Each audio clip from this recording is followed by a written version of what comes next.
from when I was very young. It's not that I wanted to be a sister. I wanted to be on God's side.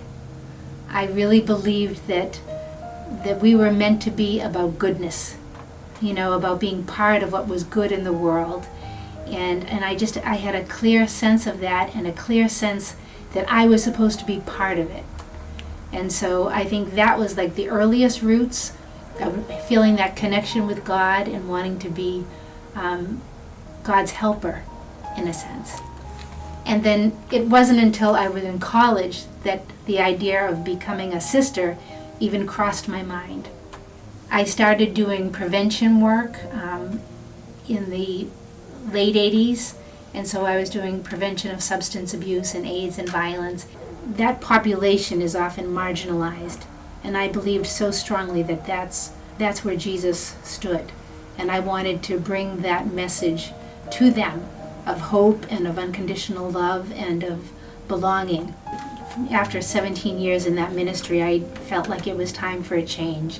And then I went to Regis College, and I worked with college students for 4 years, and then went to Fontbonne Academy and worked with high school students for 3 years. And I loved that work too. It was very different, a whole different energy.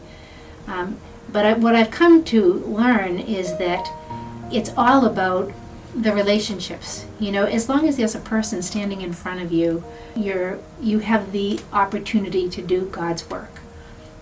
So it doesn't matter who they are or where they've been or even how old they are. It's just, how do you build that connection with somebody, see their story as sacred, and try to bring hope, light, healing, and we know that when we do that, we also receive it from them. Now I have the privilege of working directly with our sisters, and God is filled with surprises, because working as intimately as I do now with our sisters, I am so touched by the sacredness of their stories and by their deep faith lives. I'll spend a day at Bethany and feel like I've been on retreat. But there really is something very privileged about companioning sisters in all the transitions of their lives. It's not just our very older sisters, but sisters who are transitioning with ministry or with living situations or going through health issues or family issues. When you are with somebody in their vulnerability, I don't know, there's just something very profound about that. And I really do believe that I see God in the encounters.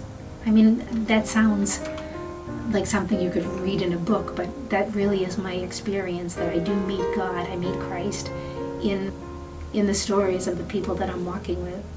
And it renews my own faith, and it gives me hope.